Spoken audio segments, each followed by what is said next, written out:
সম্প্রতি জাতীয় সংসদে বিএনপির সংসদ সদস্য অ্যাডভোকেট এম মাহবুব উদ্দিন খোকন একটি গুরুত্বপূর্ণ প্রস্তাব দিয়েছেন।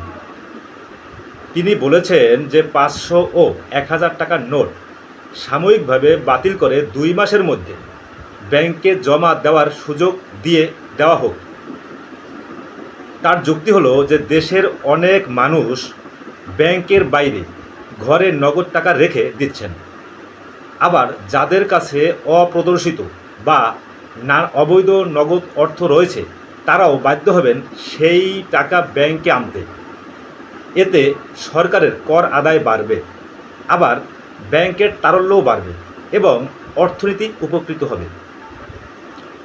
শুনতে প্রস্তাবটি আকর্ষণীয় মনে হতে পারে, কিন্তু বাস্তবে কি বিষয়টি এতটাই সহজ?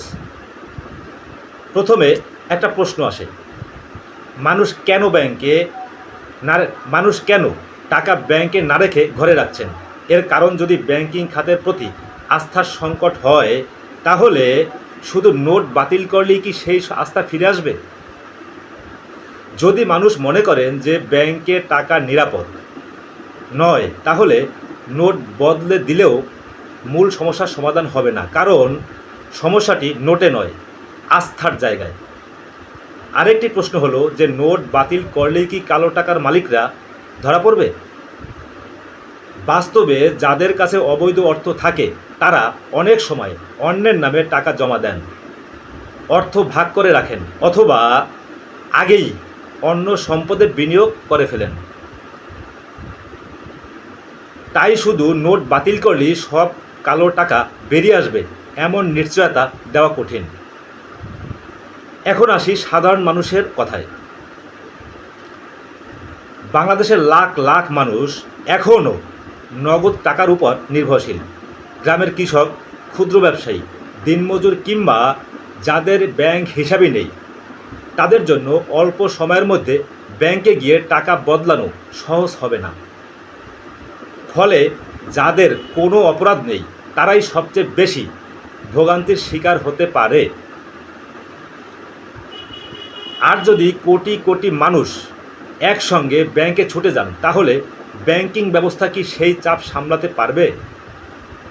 দীর্ঘ লাইন, ভিড়, প্রযুক্তিগত সমস্যা এবং প্রশাসনিক জটিলতা তৈরি হওয়ার আশঙ্কাও উড়িয়ে দেওয়া যায় না। এর প্রভাব বাজারেও পড়তে পারে। বাংলাদেশের অনেক ব্যবসা এখনও নগদ টাকার উপর চলে। হঠাৎ উচ্চমূল্যের নোট বাতিল হলে বাজারে নগদ অর্থের সংকট দেখা দিতে পারে। এতে ক্ষুদ্র ব্যবসায়ী, দোকানদার এবং সাধারণ ক্রেতা সবাই সাময়িক সমস্যার মুখে পড়তে পারেন। তবে এটাও সত্য, এই প্রস্তাবের কিছু সম্ভাব্য ইতিবাচক দিক রয়েছে। যদি সত্যি বিপুল পরিমাণ নগদ অর্থ ব্যাংকে ফিরে আসে, তাহলে ব্যাংকের তারল্য বাড়তে পারে, সরকার অতিরিক্ত কর আদায় করতে পারে, অর্থনীতিতে আনুষ্ঠানিক লেনদেনও কিছুটা বাড়তে পারে। কিন্তু এসব সম্ভাবনা বাস্তবে সফল হবে কি না তা নির্ভর করবে পরিকল্পনা, প্রস্তুতি এবং মানুষের আস্থার উপর। তাই শুধু 500 ও 1000 টাকার নোট সাময়িকভাবে বাতিল করলেই অর্থনীতির বড় সমস্যাগুলোর সমাধান হয়ে যাবে এমনটি নিশ্চিতভাবে বলা যায় না। কারণ অর্থনীতির সংকটের পিছনে যদি থাকে দুর্বল ব্যাংকিং ব্যবস্থা, অর্থ পাচার, দুর্নীতি এবং আস্থার অভাব, তাহলে সেসব সমস্যাও কার্যকর সমাধান করতে হবে। শেষে আপনাদের কাছে একটা প্রশ্ন রেখে যেতে চাই। আপনার মতে 500 ও 1000 টাকার নোট সাময়িকভাবে বাতিল করা কি বাংলাদেশের জন্য সঠিক সিদ্ধান্ত, নাকি আগে ব্যাংকিং ব্যবস্থার সংস্কার এবং জনগণের আস্থা ফিরিয়ে আনা বেশি জরুরি? আপনার মতামত কমেন্টে লিখুন।